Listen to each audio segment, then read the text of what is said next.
Question number unknown. Carpet है, carpet के ऊपर एक वो है, कारपेट है और कारपेट एक इंक्लाइन प्लेन के ऊपर लिपटा हुआ है या रखा हुआ है। हमने थोड़ा सा फ्लिंच दिया, थोड़ा सा फ्लिक किया इसको और ये रोल होके नीचे गिरना शुरू हो जाता है।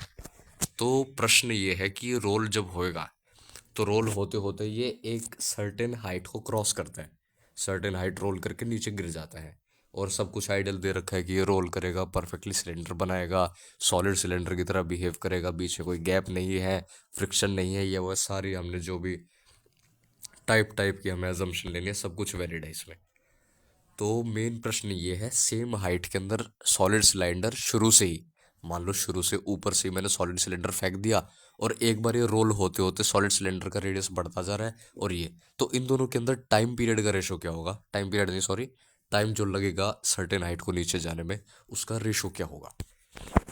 तो देखो, अगर हम इसको डायरेक्टली देखें कि ये जो रोल कर रहा है एट द मोमेंट, जब ये हल्का सा रोल करेगा तो क्या है कि जो डीएम मास है ना, मैं जो सोच रहा था पहले, मैंने सोचा कि डीएम मास जो है वो ऊपर इसके अंदर चढ़ता जा रहा है और डीएम मास के चढ़ने की वजह से इसके अंदर overall moment of inertia change हो रहा है, जिसके चेंज होने की वजह से और ऊपर से इसके ऊपर टॉर्क भी लग रही है, तो सब कुछ की वजह से हम निकाल लेंगे जो भी हमें निकालना है। ठीक है, लेकिन उसको आप करोगे उसके अंदर आपको डीएम को निकालना पड़ेगा। डीएम क्या होगा, इसकी थिकनेस, ये कितना इसका रेडियस बढ़ रहा है, रेडियस बढ़ना इनटू डेंसिटी, डेंसिटी के लिए आपको कारपेट की डेंसिटी पता होना चाहिए कुछ कुछ। हालांकि मेरे को यूँ लगा कि बाद में सब कुछ कैंसिल हो जाएगा, लेकिन मैं सॉल्व करता गया मेरे को समझ में आया कि ये रॉन्ग अप्रोच है, क्योंकि ये कुछ ज़्यादा ही कॉम्प्लेक्स कर देगा। देखो, आंसर आने में कोई दिक्कत नहीं आएगी, लेकिन आंसर उस फॉर्म में नहीं आएगा जिस फॉर्म में हमें चाहिए, क्योंकि हमें नहीं पता क्वेश्चन बनाने वाले ने क्या क्या निगलेक्ट किया है। मान लो आप कर दो बहुत ज़्यादा कॉम्प्लेक्स, बिल्कुल top level of path finder, path finder भी हल्की बुक मान लें इसके आगे, बहुत बहुत खतरनाक, पता नहीं बिल्कुल जो होता है ना एक्चुअल एक्चुअल एक्सपेरिमेंटल वैल्यू, सब कुछ कंसिडर करके आप उसकी तरह सॉल्व करना शुरू करते हो और बाद में पता चलता है कि यहाँ पे कोई ना कोई अजम्पशन लेनी है। तो उससे बचने के लिए हम क्या करते हैं, हम बेसिक से सोचते हैं, क्योंकि हमें एक बात पता है, जेई जो है ब्रेन चेक करता है। तो हमने बेसिक से सोचना शुरू किया। बेसिक के अंदर आता है सबसे पहले ये, मान लो कि ये एक्स डिस्टेंस नीचे गिरता है कारपेट, तो दुनिया में कोई भी प्रोसेस हो, आइडियल अगर इन्होंने कह दिया फ्रिक्शन वगैरह नहीं है, तो आउटराइटली करेक्ट होगा एनर्जी को कंजर्व करना, और वन ऑफ द इजीएस्ट और बेस्ट मेथड होगा एनर्जी कंजर्व करते हैं। तो देखो, ये कारपेट था, कारपेट यूनिफॉर्म है, तो इसका सेंटर ऑफ मास x/2 पे होगा। यहाँ पे x/2 पे अगर सेंटर ऑफ मास है तो, और ये थीटा है, तो इसका जो mgh होगा वो होगा mg(x/2 साइन थीटा), ये जो हो गया इसका mgh हो गया, यानी ग्रेविटेशनल एनर्जी। अब ये कन्वर्ट हो गई काइनेटिक में, काइनेटिक रोटेशनल भी और ट्रांसलेशनल भी। तो ट्रांसलेशनल के अंदर अरे क्या होता है छोड़ यार, तो इसके अंदर हाफ एम वी स्क्वायर आ गई है और हाफ आई ओमेगा स्क्वायर। तो इसके अंदर अब एक मेरा डाउट आया था कि इस केस के अंदर जो आई है ना उसको हमने हाफ लिया, और दूसरे केस के अंदर हमने 3/2 लिया, चलो वो आगे आएगा बाद में बात करते हैं उसकी। तो आई को हम लेंगे mr²/2 और ओमेगा को लिख देंगे v/r, कैंसिल करेंगे, या प्योर रोली का जो डायरेक्टली फॉर्मूला होता है 1+n, उसको यूज़ करेंगे, v की वैल्यू निकाल लेंगे, v आएगा v²= 2/3, जो भी लिखा हुआ है। अब यहाँ से खेल शुरू होता है एक्चुअल में, इस पूरे कांस्टेंट को मान लो k, ये 2/3 g जो भी है इसको k मान लिया, तो v जो है dx/dt =√k√x, इंटीग्रेशन, इंटीग्रेशन का कांस्टेंट c आएगा, x = 0 पे टाइम = 0 है तो उसको 0 ही मान लेंगे।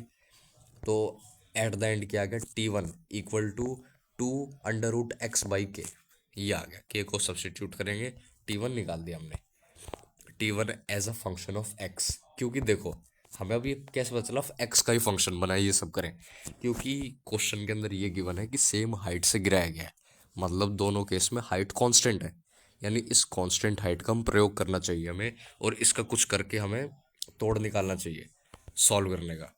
और देखो इसके अंदर एक्स के अंदर कितनी प्यारी टर्म बनी है, बिल्कुल कोई डिबेट नहीं होगा। अब हम बात करते हैं फुल सिलेंडर की, कोई बढ़ नहीं रहा, कोई कुछ नहीं है, एक पूरा सिलेंडर है वो उसको रोल किया जा रहा है। तो इसके अंदर लिखेंगे tau equal to M G R sine theta equal to 3/2 M R square. 3/2 मतलब एम आर स्क्वायर बाई 2 होता ही है, और पैरेलल एक्सिस थ्योरम से इसके अंदर पॉइंट ऑफ कांटेक्ट के लॉन्ग निकाल लिया। अब यहाँ पे एक मेजर डाउट खड़ा होता है कि इधर 3/2 लिया, इधर 1/2 लिया, तो ये दोगलापन क्यों? एक को मतलब क्या आंसर निकालने के लिए अब ये सारी चीज़ें कर रहे हैं कि आंसर मैच कर जाए, तो एक जगह 3/2 ले रहे हैं, एक जगह 5/2 ले रहे हैं, 1/2 ले रहे हैं। तो इसका देखो कारण क्या है। इस पूरे सिनेरियो के अंदर आपने जब एनर्जी कंजर्व की, तो आप मेरे को बताओ कि एनर्जी कंजर्वेशन के टाइम पे आपकी बेस लाइन क्या थी? आपकी बेस लाइन थी सेंटर ऑफ मास नीचे गया, और सेंटर ऑफ मास नीचे जाने से सेंटर ऑफ मास के अंदर वेलोसिटी आई, और पूरे के पूरे जो ये सिलेंडर है इसके अंदर रोटेशनल एनर्जी आई। तो आपने हर जगह सेंटर ऑफ मास फ्रेम को यूज़ किया है। आपने सेंटर ऑफ मास के अकॉर्डिंग, क्या आपने यहाँ लिखा पॉइंट ऑफ कांटेक्ट पहले की तरह नीचे था, बाद में की तरह नीचे? कुछ नहीं लिखा। तो इसीलिए यहाँ पे अगर हमने यहाँ पे सब कुछ ऐसा ही कर रहे हैं, तो फाइनली भी हम हाफ आई ओमेगा स्क्वायर के अंदर यही लेंगे। पॉइंट ऑफ कांटेक्ट के अबाउट नहीं लेते हुए हम लेंगे सीधा सेंटर ऑफ मास के अबाउट। पॉइंट ऑफ कांटेक्ट के अबाउट लोगे तो फिर हमने रोटेशन में पढ़ ही रखा है कि एनर्जी को किस पॉइंट के अबाउट कैसे क्या लिखना होता है, तो उसमें कोई दिक्कत नहीं है।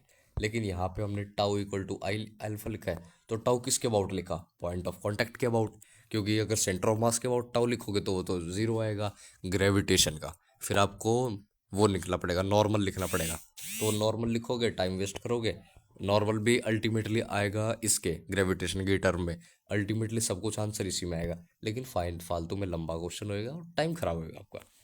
तो हमने डायरेक्टली लिख दिया 3/2 M R square by 2 into alpha. तो ये आ गया है टाउ इससे, और R into alpha equal to acceleration होता है, तो एक्सेलरेशन आ गई 2/3। तो अब देखो ध्यान से, यहाँ पे वी स्क्वायर आया था, ये चल छोड़िए ये बात नहीं करते। हाँ, अब X distance covered equal to half U T plus half A T square. ठीक है, यू ज़ीरो है, ए जो है वो हमने निकाल लिया, और ये देखो ध्यान से, ए जो हमने अलोंग द इंक्लाइन प्लेन ही निकाला है, कोई यूं नहीं है कि ग्राउंड फ्रेम से इस एंगल पे ये वो, कोई दिक्कत नहीं है।